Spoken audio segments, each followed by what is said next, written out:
మీరు బాలయ్యతోనే మూవీ భగవత్ కేసరి చేపించారంటే బాలకృష్ణ అంత ఈజీ కాదు ఆయనతో చేయడము. ఆయనతో అంత పెద్ద హిట్ ఇచ్చారు. సార్ని బిగ్ బాస్ లాగా చూశారు. ఎక్స్ట్రాడనరీ, ఆయనకి సెట్ అయ్యే స్టోరీ తీసుకొచ్చారు.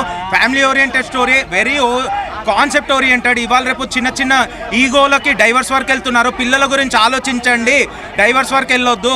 ఏదైనా డిసిషన్ తీసుకునే ముందు పిల్లల గురించి ఆలోచించి స్టెప్ వేయండి. ఆ కాన్సెప్ట్ చాలా బాగుంది.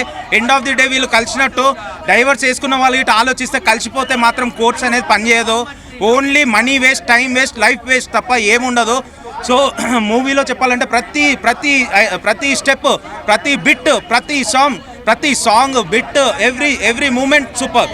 మనం ఎక్స్పెక్ట్ చేసింది సంక్రాంతి అయినా మూవీకైనా, ఒక మూవీకి వెళ్తే చిల్ అవుట్ కావాలి, ఎంజాయ్మెంట్ కావాలి.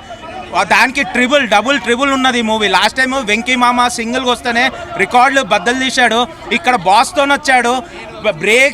పిచ్చ బ్రేక్స్ అనమాట, పిచ్చ పీక్స్. ½ ఉంది సార్ది, వెంకీ సార్ది.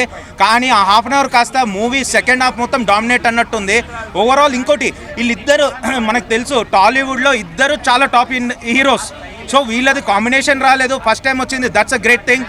అండ్ ఇంకో ముందుగిట్ట ఏదైనా రావాలని ఆశిస్తున్నాము.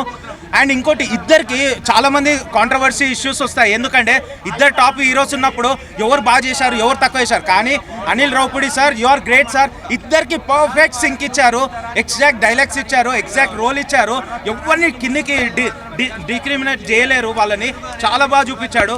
అండ్ మూవీలో మాత్రం గ్యాంగ్ లీడర్లు ఎక్కడైతే స్టాప్ అయిందో సార్ 35 ఇయర్స్ కింద 1991లో, ఇక్కడ మళ్ళీ అలాగే కనిపిస్తున్నాడు. అదే స్టెప్స్, అదే స్టైలు. Boss is boss. చెప్పాలంటే ఆయనను చూసి యంగ్స్టర్స్ ఎంతోమంది కెరియర్లు వచ్చి ఆపేసారు, కానీ నేను ఇంకా అవుతలేడు సార్. అసలు 10 ఇయర్స్ నుంచి ఒక పర్ఫెక్ట్ సక్సెస్ లేదు. ఈ సార్ ఇప్పుడు వచ్చేసింది మళ్ళీ. Chiranjeevi is back. చెప్పాలంటే చాలా బాగుంది మూవీలో. ఎక్స్ట్రాడినరీ కామెడీ, డైలాగ్స్ అన్ని